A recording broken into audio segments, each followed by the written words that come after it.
তো ঘটনা হয়েছে তো কিছুদিন আগে চাকরির পাইছে আর কি আমার একটা দূর সম্পর্কের একটা ফ্রেন্ড, ঠিক আছে। একসময় কথা হইতো, অনেক কথা হইতো। তো তখন সময় আমার কিতা একটা ঝামেলা লাগছিল, ঠিক আছে। ওগুলো ঝামেলা হওয়ার পরে কথার মধ্যে ঝামেলা লাগছে, ঠিক আছে। তারপরে আমার কইছে আমি খারাপ, এমুক তেমুক। হ্যাঁ, যে সময় ইন্টারভিউ যায় আসাম, ঠিক আছে, বা পরীক্ষা দিতে যায়, তখন সময় আমি কইছি না পাস করবে, টেনশন করিস না। হুম। তো আজকে তুমি মানে সেই সময় যে সময় গেছে ইন্টারভিউ, তো বলতে পরীক্ষা দেওয়ার সময়, কোন সময় যাইবার সময় আছে না, আমার লগে ঝগড়া লাগছে, একটা কিতা লাগে ঝগড়া লাগছে। হ্যাঁ, তো তার বয়ফ্রেন্ডের লোকে ঝগড়া লাগছে না গিয়া আমার কো ভালো না আমি টাইম কিছু, ঠিক আছে। তো ওই সময় আমার ব্লক করে রাখছিল, ঠিক আছে। হঠাৎ করে আমার চাকরি পাইছে ওখানে আমার আনব্লক করছে, মানে দেখাই তো মানে আমি চাকরি পাইছি। হুম।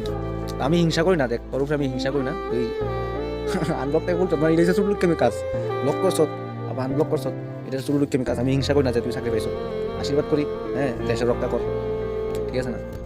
তো স্বপ্ন পূরণ হয়েছে, ভালো থাক।